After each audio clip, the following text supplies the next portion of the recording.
We are looking at the balance card. Balance. Nurture yourself and watch as things fall into place. Nurture yourself and watch as things fall into place. This is Emma, Dizzy Dilemma on Instagram, an incredible hoop teacher out of Australia. And the class that I took with her was very much a balance class. So we were learning how to hold the hoop, on our hand, balance on our forehead, our chin, the top of our heads. It was an incredible class, and it required breath. It required, a lot of hoop classes can be more on the trick side and faster.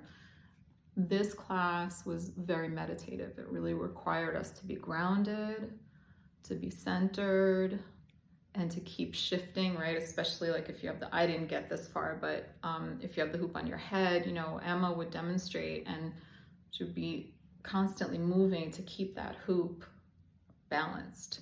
So it's this like constant shift. And I would say that nurturing ourselves, for me, that can mean different things every day. And I think that's important. I think that often we read a book or hear someone speak about a particular practice or, something that sounds interesting. And then I can translate that into, okay, I have to do that every day. This is my new routine. I don't know. I love routines and I love structure. And at the same time, they don't always work for me so well. So it's like I have to find the right balance for me, the right balance between structure and routine and flowing. And listening, like, okay, what is nurturing today for me? What does that mean, right? Some days nurturing means resting. Some days nurturing means being very active, right? So the ability to come into balance so that I can tune in to what I need, and then I can take that action or non-action, because sometimes what I need is non-action, right? And from that place of balance and nurturing, and I would say being rested, then things can fall into place more easily, I believe. There's a really incredible book. I'll put it in the writing in the post here of this YouTube video. It's called Well Rested Every Day. And I read it every day. It's like a daily message, and they're really simple things. And so it's 365 different things that you can do to rest that will help your nervous system, that will help your physical body, that will help your mind. It's a really cute book. And some things I'm like, absolutely not.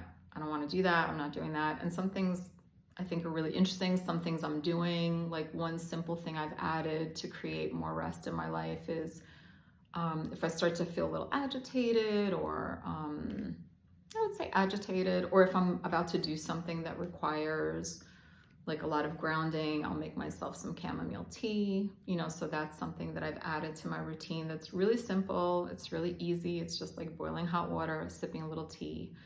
Also dark chocolate. If you like chocolate, dark chocolate is really good for the nervous system. So I have a couple pieces of dark chocolate. So those are like two examples of like really simple, easy things that I can incorporate into my life.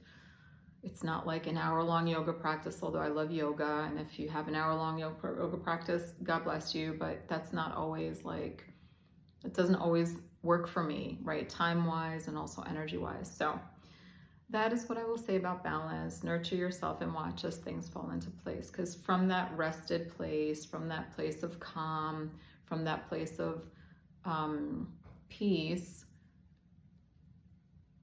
that's where my life falls into place. I mean, it can fall into place when I'm in a stressed out, agitated position, or space, but it's not going to be as easy. It's really hard actually for my life to fall into place when I'm in that agitated space. So balance.